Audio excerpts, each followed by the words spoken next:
दोस्तों इस वीडियो में हम बात करने वाले हैं दीपक नाइट्राइट और एल्काइल माइंस के बारे में। ये वीडियो आप सभी के लिए काफ़ी ज़्यादा इंपॉर्टेंट होने वाला है। इस वीडियो में मैं आपको इन्वेस्टर की एक साइकोलॉजी यानी कि मानसिकता के बारे में भी कुछ समझाने की कोशिश करूंगा कि एक इन्वेस्टर किस तरीके से सोचता है जो नया नया मार्केट में आता है और किस तरीके से उसको सोचना चाहिए। ये सभी चीज़ें मैं आपको समझाने की कोशिश करूँगा और दीपक नाइट्राइट और एल्काइल माइंस के बारे में जितनी भी इंपॉर्टेंट चीज़ें हैं वो सभी आपको इस वीडियो में समझाने की कोशिश करूँगा। तो इस वीडियो को आप पूरा देखिएगा, तभी ये वीडियो आपके अच्छे से समझ में आएगी। चैनल पर अगर आप पहली बार आए हैं तो चैनल को सब्सक्राइब करके वीडियो को आप लाइक कर सकते हैं। अगर आपको आपका पोर्टफोलियो रिव्यू कराना है तो डिस्क्रिप्शन बॉक्स में दिए गए जीमेल पर आप हमें मेल कर सकते हैं। तो गाइज़, एक इन्वेस्टर जब भी मार्केट्स में आता है तो वो वीडियोस देखता है, नई नई कहीं पर चेक करता है कि अपने पैसे को दोगुना कैसे करें, रातों रात अमीर कैसे बने, करोड़पति कैसे बने। फिर उसे धीरे धीरे समझ में आता है कि रातों रात तो हम करोड़पति नहीं बन सकते, लॉन्ग टर्म इन्वेस्टिंग से ही हम जो है अच्छी खासी वेल्थ जो है जनरेट कर सकते हैं। बट एक जो इन्वेस्टर होता है, वैसे तो वो अपना जो है साइकोलॉजी लेकर चलता है कि मैं 5 7 10 साल के लिए मार्केट्स में इन्वेस्ट करूँगा। बट वो पेशेंस अपना जो है गवा देता है और 6 महीने साल भर में ही वो अपना जो है सारा पैसा है इन्वेस्ट कर देता है और फिर उसके बाद इन्वेस्ट करने के लिए कुछ नहीं बचता। और ये मैं उनके लिए बात कर रहा हूँ जो लमसम इन्वेस्ट करते हैं और फिर मार्केट्स में अच्छी खासी अपॉर्चुनिटीज़ उन्हें तब भी देखने के लिए मिलती हैं, बट वो इन्वेस्ट नहीं कर पाते क्योंकि वो अग्रेसिवली जो है अपने स्टॉक्स को एवरेज करते हैं। तो गाइस, जैसे कि हम एग्जांपल के तौर से जैसे दीपक नाइट्रेट के बारे में भी हम इस वीडियो में बात करने वाले हैं, तो मैं आपको एक चीज़ समझाने की कोशिश करता हूँ। तो गाइस, आप एक इन्वेस्टर हैं और आपने एक कंपनी को एनालाइज किया है दीपक नाइट्राइट को कि इनका सोडियम नाइट्राइट में 70% मार्केट शेयर है। कंपनी की जो है रेवेन्यू और प्रॉफिट आपको साल दर साल बढ़ते हुए देखने के लिए मिल रहे हैं। चाइना +1 चाइना चेन डिस्ट्रप्शन के कारण केमिकल इंडस्ट्री में इंडिया में बूम है और आने वाले 2 3 साल भी अच्छे रह सकते हैं स्पेशलिटी केमिकल्स के लिए इंडिया में। तो आप जो है दीपक नाइट्राइट के स्टॉक को समवेयर यहाँ पर खरीदते हैं। फिर आपको ये स्टॉक बढ़ता हुआ देखने के लिए मिलता है, आप खुश रहते हैं रोज़। और फिर उसके बाद आपको अचानक से ये स्टॉक गिरता हुआ देखने के लिए मिलता है। फिर अच्छी खासी एक बाइंग देखने के लिए मिलती है, तो आपको लगता है बस अब तो ये स्टॉक नहीं रुकेगा, दोबारा से बढ़ जाएगा। और फिर दोबारा से ये स्टॉक आपको गिरता हुआ देखने के लिए मिल जाता है क्योंकि जो क्रूड ऑयल प्राइसेस हैं और अभी थोड़ा मार्केट्स में पैनिक है, तो एफआईआई का फ्लोज कम है जिस वजह से आपको ये स्टॉक गिरता हुआ देखने के लिए मिल रहा है। तो इस लेवल पर ये स्टॉक आपके लिए जो है ख़राब हो जाता है। तो गाइज़, ऐसा मेरे हिसाब से तो मेजर कंपनीज़ में नहीं होता कि 6 महीने के अंदर कंपनी के फंडामेंटल्स हैं जो वो चेंज हो जाएं। पहले तो आपको अपनी जो इन्फॉर्मेशन है और अपनी जो आपकी फंडामेंटल एनालिसिस है उसके ऊपर आपको विश्वास रखना चाहिए। और किसी भी स्टॉक को पहली बात तो एवरेज अग्रेसिवली नहीं करना चाहिए। धीरे धीरे आपको बाय ऑन डिप्स करके उस कंपनी में पोजीशन बिल्ड करनी चाहिए। और जो शेयर 3,000 के भाव पर आपको अच्छा लग रहा था और लग रहा था कि रॉकेट हो जाएगा यहाँ से, तो मुझे ये बात थोड़ी समझ नहीं आती। वैसे तो मैं समझ जाता हूँ कि साइकोलॉजी है ये, इस वजह से आपको ये चीज़ें समझ नहीं आती। बट इस चीज़ को आपको समझना होगा कि जो स्टॉक 3,000 पर अच्छा है वो 2,000 पर ख़राब कैसे हो गया। जो स्टॉक 3,000 पर आपको अच्छा लग रहा था, मेरे हिसाब से एक इन्वेस्टर को, जो एक सक्सेसफुल इन्वेस्टर होता है और एक अच्छा इन्वेस्टर होता है मार्केट्स में, 2,000 पर वो स्टॉक आपको और भी ज़्यादा अट्रैक्टिव लगना चाहिए। जिस तरीके से अगर 3,000 का मान लीजिए आप सपोज़ कोई शू पसंद करते हैं जो कि बहुत अच्छा है और वो आपको 3,000 के रेट पे बहुत अच्छा लगता है, तो 2,000 के रेट में अगर वो आपको मिल जाए 33% डिस्काउंट पर, तो आई गेस आपको उसे खरीदना चाहिए। अगेन मैं ये बोल रहा हूँ, अग्रेसिवली नहीं खरीदना चाहिए। पोर्टफोलियो एलोकेशन एक्सेट्रा एक्सेट्रा सभी बातों का आपको ध्यान रखना चाहिए। तो गाइस, दीपक नाइट्राइट के फंडामेंटल्स आपको रिमेन सेम दिखते हैं। कंपनी के आपको साल दर साल रिवेन्यू, सेल्स और प्रॉफिट्स बढ़ती हुई देखने के लिए मिल जाती है। और एक न्यूज़ भी सामने आती है, उसके बारे में हम जिक्र कर लेते हैं।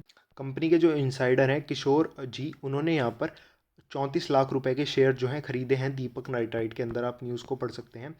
It may not be a huge deal. We thought it was a good to see that Kishore Jhalaria, who is the company insider, यानी ये कंपनी के अंदर जो है काम करते हैं, उन्होंने 34 लाख रुपए के जो है शेयर को खरीदा है 2122 के दाम पर। 50% से जो है बढ़ गई है, यानी उनके पास पहले जितने भी स्टॉक्स थे उनसे 4 गुना ज़्यादा स्टॉक्स अब उन्होंने अपनी इस कंपनी के अंदर जो है खरीद लिए हैं। तो ये काफ़ी ज़्यादा मेरे हिसाब से अच्छा साइन माना जाता है कि कंपनी के जो इनसाइडर हैं अगर वही बाय बैक कर रहे हैं, तो इसका मतलब है उन्हें अपनी कंपनी के अंदर जो भी चीज़ें हो रही हैं उनके बारे में पता है और कंपनी में उन्हें फेथ है कि आने वाले टाइम में हमारी कंपनी की वैल्यूएशन और भी ज़्यादा हो सकती है और हमारी कंपनी अच्छा ग्रो कर सकती है। तो इस वजह से उन्होंने इन लेवल्स पर जो है स्टॉक को ख़रीदा है। तो गाइज़, ये तो थी न्यूज़। अब बात कर लेते हैं इस स्टॉक के जो टेक्निकल लेवल्स यहाँ पर बन रहे हैं। आई थिंक मैं इन्वेस्टर साइकोलॉजी के बारे में थोड़ा सा आपको समझाने में सक्षम रहा हूँगा कि इस तरीके से आपको नहीं सोचना चाहिए। धीरे धीरे, एक तो लमसम आपको मार्केट में इन्वेस्ट नहीं करना चाहिए। धीरे धीरे अपनी पोजीशन बिल्ड करते हुए किसी भी स्टॉक में चलना चाहिए। थोड़ा थोड़ा इन्वेस्ट करते हुए, एवरेज करते हुए आपको चलना चाहिए। और किसी भी स्टॉक को आप अगर 3-5 साल के अंदर आपका फेथ ना आए कि 3-5 साल 10 साल का आउटलुक आपको उस कंपनी का अच्छा ना लगे, तो उस कंपनी में लॉन्ग टर्म के हिसाब से आप निवेश ना करें। और अगर आपको दीपक नाइट्रेट के फंडामेंटल्स 3,000 पर अच्छे लग रहे थे, तो 2,000 पर आपको और भी ज़्यादा उसके फंडामेंटल्स मेरे हिसाब से अट्रैक्टिव लगने चाहिए। दीपक नाइट्रेट की वैल्यूएशन भी काफ़ी अच्छी हमें देखने के लिए मिल जाती है। अगर प्राइस टू अर्निंग की बात करें, 2,000 रुपये का इसका सब रेसिस्टेंस हमें देखने के लिए मिल जाता था स्टॉक्स का, और फिलहाल ये अपने सपोर्ट की तरह हमें काम करता हुआ देखने के लिए मिल जाता है। नेक्स्ट सपोर्ट की बात करें तो 1750 का बहुत ही ज़्यादा सॉलिड सपोर्ट, बहुत ही ज़्यादा सॉलिड सपोर्ट हमें स्टॉक का देखने के लिए मिलेगा। तो थोड़ी थोड़ी क्वांटिटीज़ आप चाहें तो अपनी पोजीशन एवरेज, एवरेज या तो डाउन कर सकते हैं, अपनी पोजीशन बिल्ड करना स्टार्ट कर सकते हैं। सोडियम नाइट्राइट में कंपनी का 70% मार्केट शेयर हमें देखने के लिए मिल जाता है। कंपनी बहुत ही अच्छी देखने के लिए मिल जाती है हमें स्पेशलिटी केमिकल के सेक्टर में। 30 के आसपास हमें कंपनी का पीई जो है, आरएसआई है, वो देखने के लिए मिल जाता है। चलते हैं नेक्स्ट कंपनी यानी अल्काइल अमाइंस पर। तो गाइज़ एल्काइल अमाइंस में भी हमें 3,000 के आसपास काफ़ी सॉलिड सपोर्ट बनता हुआ देखने के लिए मिल रहा है। एक डाउनग्रेड हमें कंसोलिडेशन देखने के लिए मिल रहा है स्टॉक में, यानी गिरावट के साथ साथ एक कंसोलिडेशन हमें होता हुआ स्टॉक में देखने के लिए मिल रहा है, जैसा कि आप देख सकते हैं। इसके बाद अगर ये काफ़ी मेजर सपोर्ट हमें देखने के लिए मिल जाता है स्टॉक का, अगर इसके बाद गिरावट होती है तो बहुत बड़ी गिरावट हमें एल्काइल अमाइंस के स्टॉक में देखने के लिए मिल सकती है।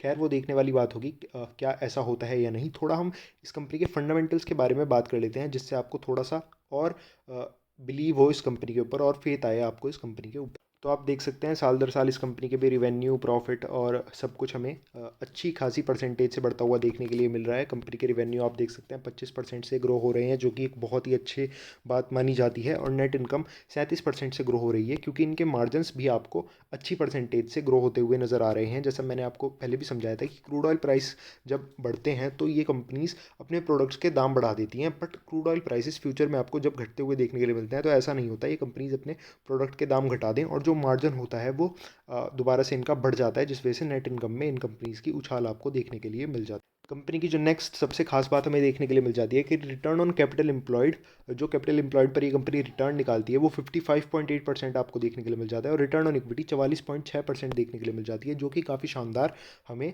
किसी भी स्टॉक में देखने के लिए मिल जाती है। और आप देख सकते हैं हिंदुस्तान में अल्काइल अमाइंस, एलोफेटिक अमाइंस का आपको लीडिंग मैन्युफैक्चर देखने के लिए मिल जाता है। तो ये जो है सबसे इंपॉर्टेंट बिजनेस और इंपॉर्टेंट एस्पेक्ट इस कंपनी का हमें देखने के लिए मिल जाता है। अब बात कर लेते हैं टेक्निकल। तो गाइस टेक्निकल्स में तो हमें 3000 का ही सपोर्ट जो है वो काफ़ी स्ट्रॉन्ग बनता हुआ देखने के लिए मिल रहा है।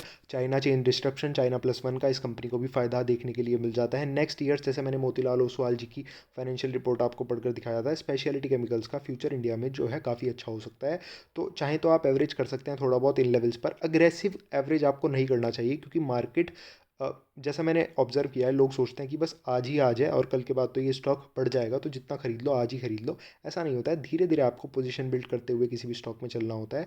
ऐसा नहीं है कि कोई स्टॉक, मान लीजिए यहाँ से ये स्टॉक दोबारा से बढ़ता हुआ देखने के लिए मिला तो कभी दोबारा चांस आएगा ही नहीं। मैं ये नहीं कहता दोबारा वो 3,000 पर आ जाएगा या दिस एंड दैट, ऐसे तो फिर आप कोई स्टॉक ले ही नहीं पाएंगे। बट ऐसा नहीं होता कि दोबारा आपको मौका ना मिले और ये स्टॉक बस अब आपको 3200 के बाद सीधा सीधा 7,000 के आसपास रुकता हुआ देखने के लिए मिलेगा। ऐसा नहीं होता।